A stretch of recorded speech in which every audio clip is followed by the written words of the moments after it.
Okay, so now maybe I have to go to full screen. Okay.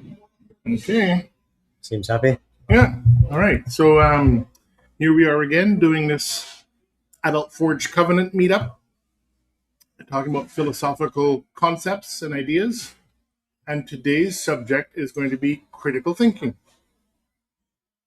So I don't think this is a subject that's very much discussed. And if it is, most people say, what the heck is critical thinking? Right? And I don't think that critical thinking is really studied too much in school or promoted. So I think that most people are supposed to have an exact answer for what critical thinking is by the time you come out of school. So it's kind of telling to think that that's still a subject under discussion.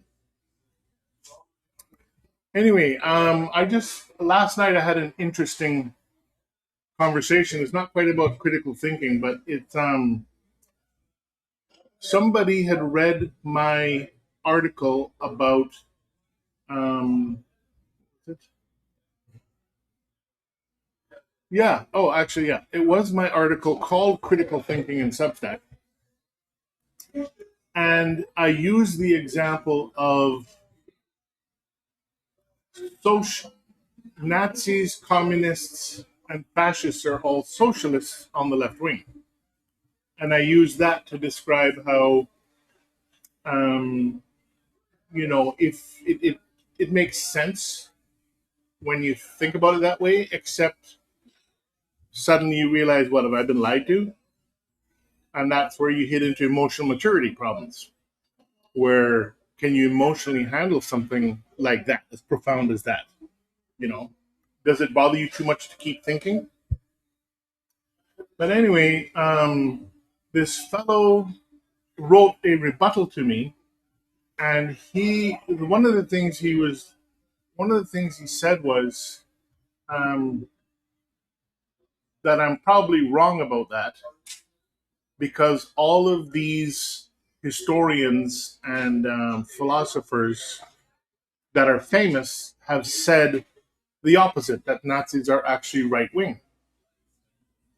And then he continued on down to describe my logical fallacies that I've been using. And one of them was he said I used the a logical fallacy, the ad hominem, where I was basically saying you're immature if you don't believe what I say. I mean, this is what he's the way he's taking it. And so he went on about these logical fallacies, and I think he said he used AI to help him. You know, so the way I responded is I said that actually you started out with a logical fallacy, a very well known logical fallacy called appeal to authority. In other words, I'm right because these authorities said so, but that's not an argument. Okay, and so I told him if you're going to be pointing out logical fallacies, you can't be using them.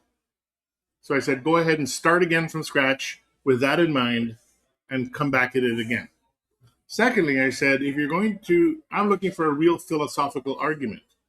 So that means you're not telling me your views. You're just going to question me about the views that I put forward. That's a real philosophical argument. We're not looking for a debate, right? And and what was the last one? Oh yes, he said the way that you're doing it, you're going to um, not embarrass, but you're going to put off some people by inferring about emotional immaturity or low emotional maturity. And he says you're just going to lose them the minute you say that. And so the point there is that I see that you're making an assumption. You're assuming that I don't want to offend people. You're assuming that I'm afraid or it's a negative that people would take offense to that and I would lose them. Well, how do you know that's not what I want? Or how do you know that's not something entirely acceptable to what I'm doing? And in fact, without saying it, he is kind of going off the deep end about this emotional maturity thing. Mhm. And I'm going, how do you know I didn't want that? He's already been triggered to respond to react. In a Exactly. sense, right? I mean, And in fact, For sure. how do you know that you're not proving my point? right, Right? right. And your reaction is so clumsy that you're actually using logical fallacies to prove your point while telling me that I'm correcting me on logical fallacies. You're so clumsy to stop me. So don't make those assumptions. So I told him, go ahead, start again, try again. Anyway, so the first thing I wanted to say in our little education session here about critical thinking, I don't think that critical thinking itself needs that much discussion as a mechanism. I mean, this happens, and so I think this is going to happen. Or this is true, so by reference, I think that this must also be true. But then if that is true, then that must be true, right? This is going to happen. That's going to happen. And if that happens, then it must be that that's going to happen, right? And those set of dominoes can just start going, and they can go really fast. And I don't know if people really need to be taught how to do critical thinking. I think we're all experts at it from the get go. But the problem we run into, and we'll come up with this later with our examples, is that there is a limit to the critical thinking, to how far we can do critical thinking, or whether we even dare to do critical thinking at all, is our level of emotional maturity. And what I mean by that is that if you set those set of dominoes toppling, where they go one to the next, to the next, to the next, they start to accelerate and they get out of control. And they can very quickly lead you to places that you've been hiding from yourself, that are too unpleasant to face. They're too emotionally triggering. And so that's what can actually limit how far you go with critical thinking, or it can actually stop you from even toppling the first domino because you know what's going to happen. So, as an aside, if someone were to say, hey, I would like you to help teach these people critical thinking, I would instead foster emotional maturity with them. Then I'll just get critical thinking for free. So, right. So now actually, yeah. So we're talking about critical thinking, but that's just a basis for what we're really talking about today. It's a behind the scenes basis, which is called the difference between passivity, reactivity, and proactivity.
Exactly, passivity. Yeah, Mm-hmm.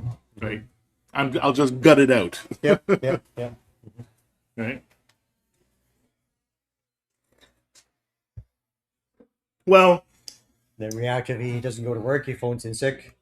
Even though he's not sick, you can phone in sick and be reactive, I won't go, therefore I won't have the problem. Yep. But he's not earning money, Right. which means you're not really survivable, you're not really thriving, right? I mean, Right. that's I'll why. never go in a chalk pit in my life again. Well, I'll go once a week or twice a week, and I'll call in sick 3 days or something like that. Right. I mean, different levels of that, right? It's, Yeah. Same thing, right? yeah. And also, the other question about that is, how can people still keep getting snow blindness in Jamaica, even though it's a known phenomenon? Mm-hmm. So then we get into the issue of language, Mm-hmm. right? So it's fine to have sorted out the problem at the root cause. But then, how do you transmit that language? What if there's no language to describe what you've discovered? Then that kind of mitigates the transmissibility of the information, Mm-hmm. because sometimes you need a new language. Well, and here the language would make sense. The Jamaicans, it's correct for the Inuit. It is snow blindness. It is in the snow conditions. Mm-hmm. They experience that, but Jamaicans don't have snow. They've never seen snow. That's They right. can't relate to it. Yeah. The language is still correct, but it's Mm-hmm. the wrong situational thing for Context. it. Context, yeah. Yeah. We could say perspective, I guess, right? Or context, yeah. Yeah.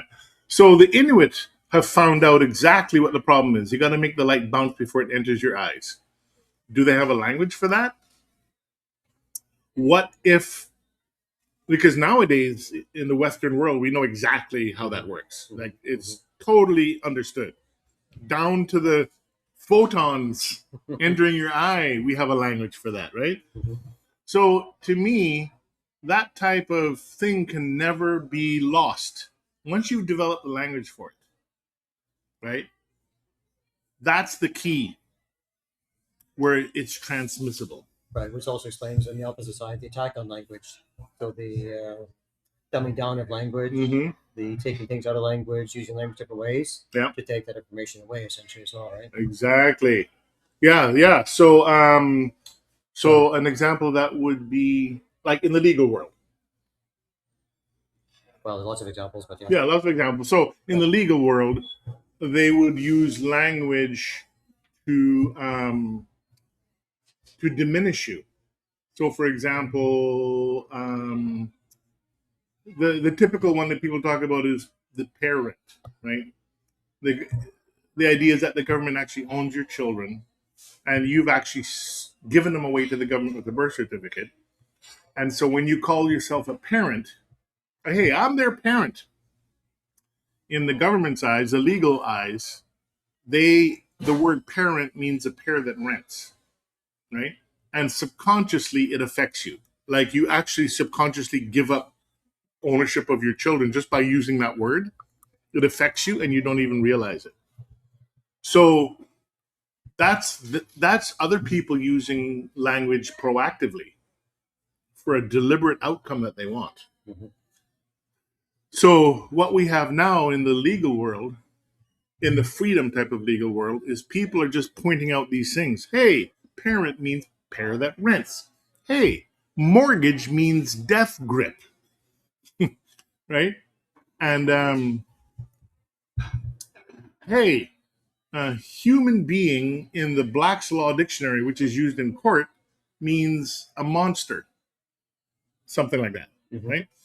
But yeah, the whole concept of they use their language. You don't know what they're using their language. They're using the Black's Law or something else, legalese. Yeah. Meantime, you're thinking in English, Yeah. and your interpretation is whole different than their interpretation.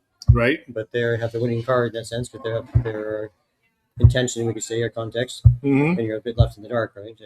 Yeah, exactly. Or you think you're right. You think you know what's going on, but you Yeah. haven't, right? Right. Yeah. And they're using it against you. Mm-hmm. So if you're going to be proactive, then a big part of being actually proactive is using language. So in the case of scurvy, which is a example I use all the time, proactivity in scurvy means, yes, you do use limes on a long voyage to prevent vitamin C deficiency, right? But if you take it to the next stage of language, you would actually use the word ascorbic acid, right? Previously, they had solved the problem of scurvy by taking fruits and vegetables, more like citrus fruits, right? And they would powder the lemons and limes, and then they could reconstitute it into a drink. Because I think if you boil it, the vitamin C is destroyed. So, but they did not have the word vitamin C, much less ascorbic acid. They just knew that citric fruits are the key, right? So they are addressing the problem at the root cause. But there's something lacking is the language. Now, what I read about scurvy is that there are reports that the mitigating scurvy or prevention of scurvy existed throughout all of history in different cultures. They figured out that for long voyages or for whatever, you have to have some type of citrus fruit or vegetables, right? That humans cannot create their own ascorbic acid, unlike some other animals can. And so what they would do is they figured it out, but then it would get lost, and like the next generation or the next tribe over never heard about it. So apparently it appeared and disappeared over history, but only in the last couple of 100 years did scurvy actually become something that is permanently fixed. Now, when I say permanently fixed, it's still a human weakness, not weakness. It's a human vulnerability, and that we can't make our own ascorbic acid, so the problem can come back. But the thing is that we know exactly the root problem. We know the root problem even more than just bring citrus. We now know the problem has a name, and they had to invent the name. It's called ascorbic acid or vitamin C, right?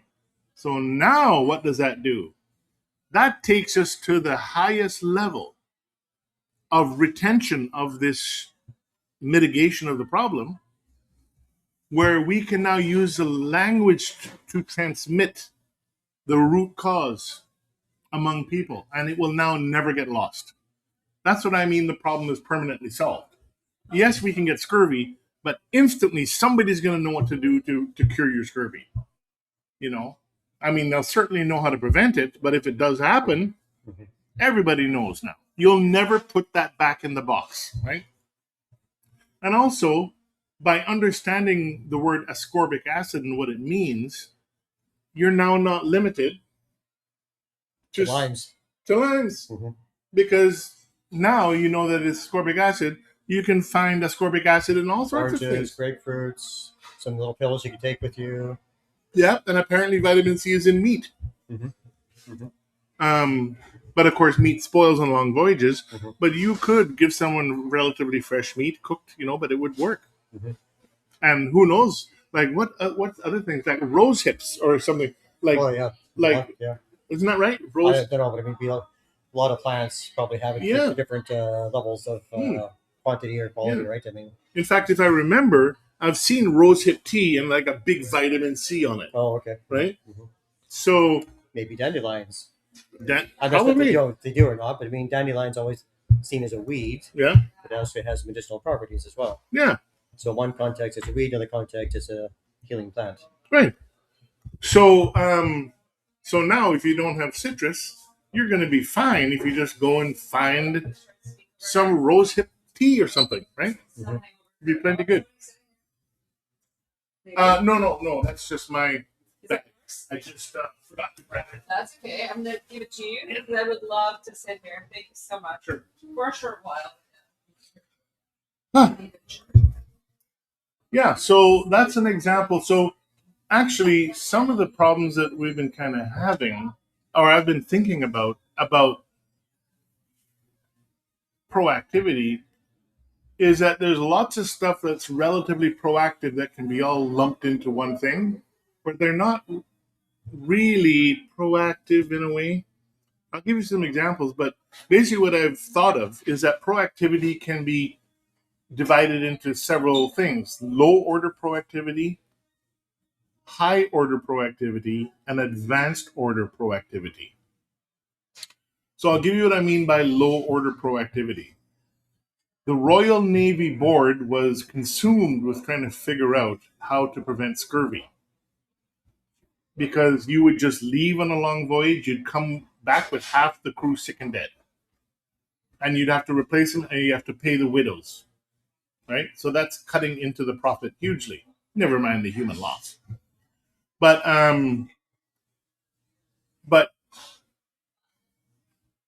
low order proactivity is when the Navy board, there was a huge thing to try and figure out how to prevent scurvy. But the Navy Medical Board declared that the reason was because of low hygiene, poor hygiene.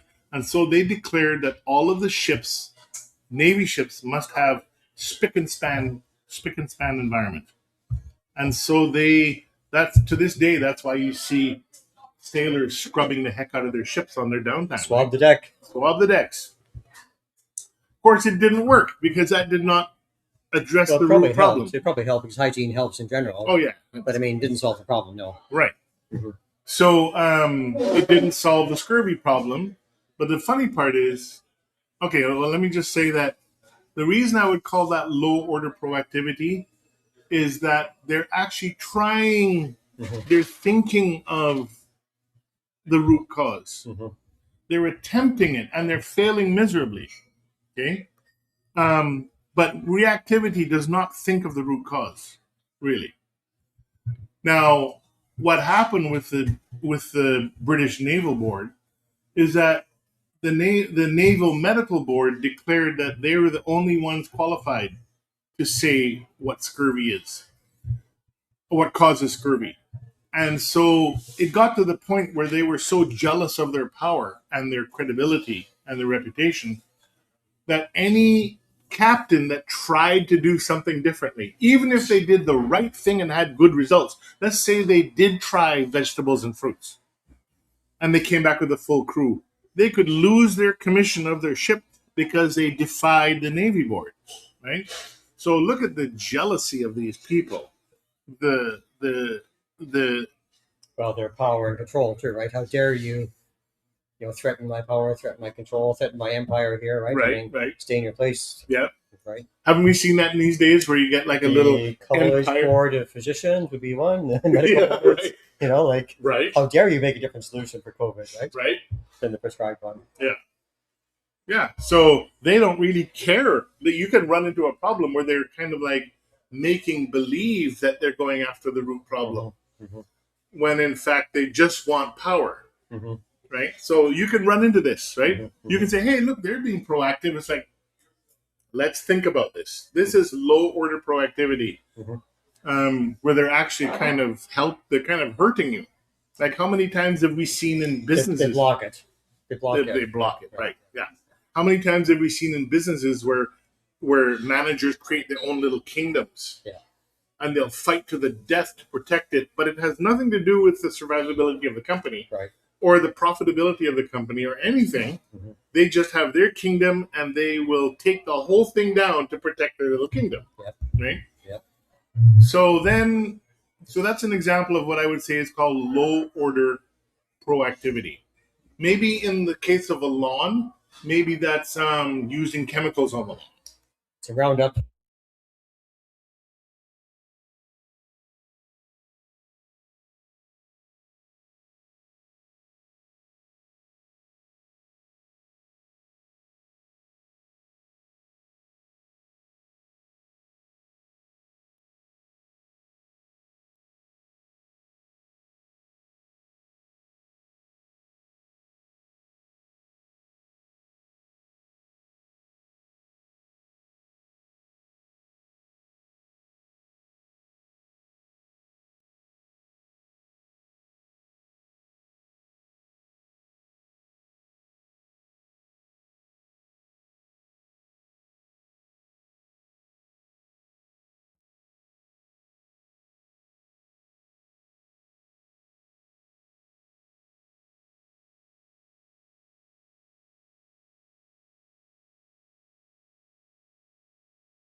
manipulate. Right? Essentially, right? Like the 3-year-old knows how to manipulate.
Behaving proactively, right? Well, there's nothing that can stand up to that.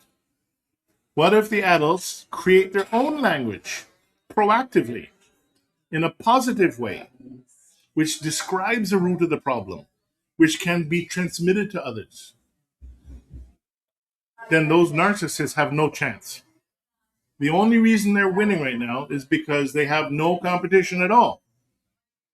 What do you think is going to happen when real adults stand up and they create long-term plans? They have a language that they own. Because right now, what we tend to do is just say, oh my God, look what the language you're using on us. Mhm. Okay, I'm glad that you see that. Mhm. I'm glad that I've found that out. Mhm. I'm glad we're not just being passive. Mhm. But remember, that's just the first stage to being proactive. Mhm. So I guess that's my. So a good example here in that context is the language of pathological narcissist, being able to identify that in a sense, right? I mean, before you could say, well, they're stupid, they're crazy, they don't make sense. Yeah. But now we actually have a diagnosis for it, Yeah. how they operate. Right. Right? Well, we can describe it and transmit that to other people back and forth. Right. Like you're saying, right? The diagnosis per se, and be able to identify it, and then identify how they operate, how they work. Mm-hmm. Then that's the way that we can not just defend but also dominate them, because now we know how they operate. Exactly. And then we can use that as well. Oh, so how is that working? We can adopt the strategy, Yeah. but then use it for good. Right.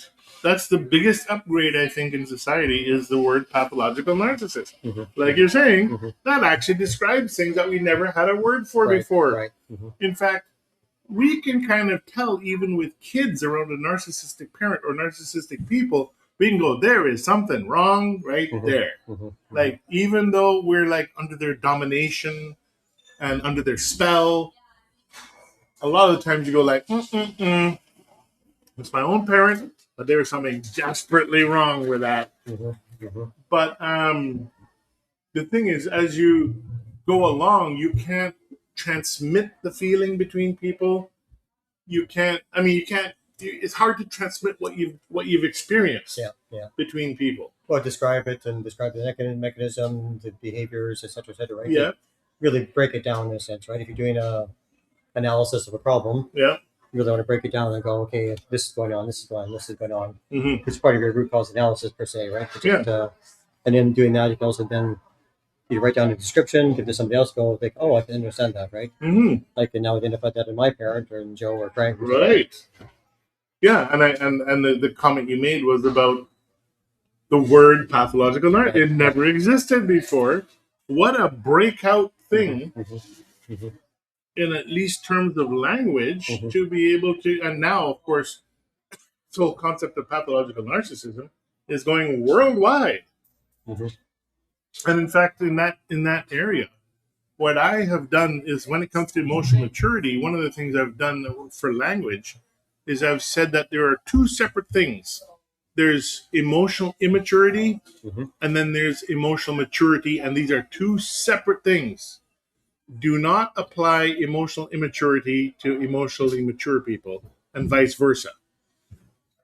So, what I mean by that is that there is a spectrum of normal people who experience emotional health anywhere from low to high. But I'm just saying, never call someone with low emotional maturity emotionally immature. Oh, okay. Yep. That's a totally different animal right there, right? Emotional immaturity, I'm suggesting, applies only to pathological narcissists who are actually stuck there for the rest of their lives at the level of an emotional level of a 3-year-old. And they'll never move beyond that point, ever.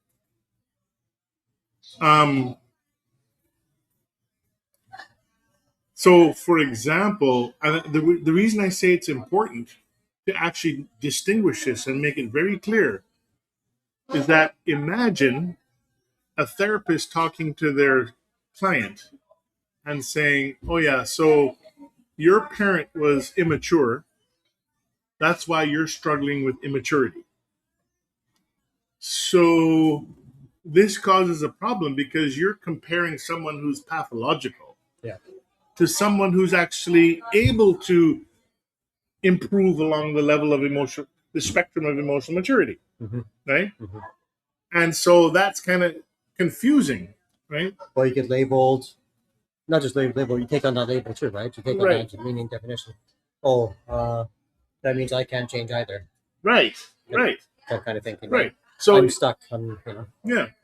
So if you were to say something like, instead, you were to say, yes, your emotionally immature parent, right, is the reason why you are struggling with low emotional maturity. Okay. Then this change in language, and to like solidify what these things mean. Well, the whole relationship changes as well, right? Exactly. Yeah. Because one of the problems people have with parents is letting go that their parent's not perfect. Yeah. So I know that therapists know this, and they're having a hard time hammering it into people's heads. In fact, I've even had my 70-year-old, 80-year-old cousin, or 70-year-old cousin, describe his mother as being the most horrifically narcissistic vampire on the face of the planet. And remember, he's 70, and as he describes all of this about this unretrievably vicious, selfish woman who has never told him that she loves him in his whole life. And then he says, I'm just waiting for her to tell me that she loves me, even if it's on her deathbed. He just said why she would never do that, and then he's still got this still the child waiting still for the child waiting for mommy's approval. Exactly. Not approval, but love, right? I mean, which will never come. Yeah, it will never come. So it's amazing to see that level of self-delusion. But anyway, this is what they struggle with. But that leads into your emotional maturity, because then you have to admit that they won't love me. I will never get it from that source. They never did love me, type of thing. Yeah. That's a hard one. It's a hard one, right? That door that closes behind. Right. So the pain of going to that door as well, both, right? The pain of going to the door, then the relief after. But I mean, most people never face up to that pain of first being aware of it, then let alone doing something about it to go through the door. Yeah. Yeah. So anyway, my whole point about that is the use of language, the proper use of language for good uses, and the thing is, we may have to invent our own language, not just go against what's there. But actually create new language, maybe even new words like ascorbic acid, to actually capture what's going on. So I don't use the word ego; I use the word significance, because ego has no meaning really. like that you can really attribute what it means. But to me, significance is the word that actually much more accurately describes what's going on Mhm. in our minds. Another example is also we would negate a word, right? So, don't see pink elephant. And first, you have to see the Oh, pink elephant, then mhm. negate it. Right, right, So right. you're using language in a way, but it's Yeah. also not really effective. Like a pink elephant just popped right up in your mind without. Then you have to try and negate that, Right, yeah, yeah. not see it, right? Right. Versus see a red elephant. hmm Your mind will do that. You did it to me just now. Yeah. No, but it works, right? I mean, Yeah. but that's an example of trying to use a negation in a sense, right? Which hmm is not really effective. It's partially effective. It's partly like you could say reactive in a way. Yeah. Because you're struggling to find what's a real word, what's a proper word, like you say, ego versus significance. hmm You could use ego, which is sort of a very broad term, very Yeah. misunderstood. Yeah. And what do you relate it to? Yeah. In your life. Mm-hmm. Well, anyway, the last thing I wanted to bring up here was I'm the only one that I've ever heard of talking about this the importance of proactivity. But I can see people getting really sick and tired of just pointing their fingers at what's going wrong.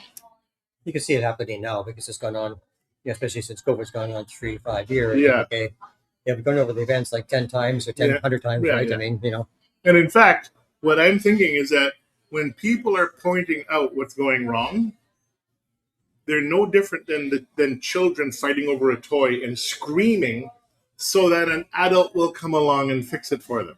mm-hmm. So imagine if that's true. Imagine if you saying that's what's wrong and getting with a bunch of people, that's what's wrong. It's infantile. Where you actually are begging for in your subconscious mind, you're hoping a real adult will hear you Mm-hmm. and come along. Mm-hmm. Right? Of course, if a real adult did come along, you wouldn't listen to them. You wouldn't take their advice at all. but just imagine that, right? So I guess the message is that we should always be ending up in proactivity, right? And then we've broken up into 3 versions because there's some things that seem proactive but they're not, right? And I guess the last thing I wanted to say was that there is a Canadian influencer who, since the beginning of COVID, has been going ape against the government, ape against COVID. And the funny part is that his girlfriend was one of the small group of people who started up the Mama Bears project. Oh, okay. And his girlfriend was part of that small initial group, and she did all the website and everything else, right? Mm-hmm. Very small community, man. I remember that, talking to people in New Brunswick, and there was like 4 people. And there's 4 people, and they're going, we haven't a clue who else is out there except us. Mm-hmm. I've talked to a nurse, 4 nurses, and they're at VGH. Mm-hmm. And they said, like, we're the only 4 who refused the Yeah. shot. Oh, yeah. Oh, yeah. It's like, we're freaked out. Like, Oh, how yeah. can it be so low? Oh, yeah. Yeah. But anyway, so what was it? The story? Oh, yeah. So this influencer, to my absolute surprise, he made a little walking video and it was talking about the difference between passivity, reactivity, and proactivity. Oh, cool. I have never heard this in my life, except for me. Mm-hmm. And so that's very encouraging. But the thing is that this same influencer, for the last 6 years, has done nothing but react. But he's telling the audience to be more proactive, right, and let them react to you, right, instead of you react to them. Mm-hmm. But he has 0 history of being proactive. Mm-hmm. So I'm wondering, where did that come from? And does he see the irony? Well, yeah, exactly. Does he even know what he's saying, right? I mean, per se, right? He's like, right, telling you to be proactive while I'm reactive, but we should still be reactive, but kind of be proactive. I mean, it's... Yeah. If you have that wisdom, mm-hmm, then where's your example start to apply it. Yeah. Instead of exhorting others. Yeah. And in fact, that kind of goes back to my idea that if you are complaining, mm-hmm, about things, you're actually hoping a real adult will come along, mm-hmm, and hear you, like screaming over a toy, and, mm-hmm, will go and fix the problem. Yeah, it's like typical kind of thing. Like people complain, but they won't solve the problem, right? And there's a broken fence or something. Well, Wish Martha would fix your fence. It's like, well, you could go and get your hammer and fix it now. Yeah, You know, right. versus complain about it for half an hour. Yeah. It could be fixed already. Yeah. So the reason for this video is to help explain the difference between passivity, reactivity, and proactivity.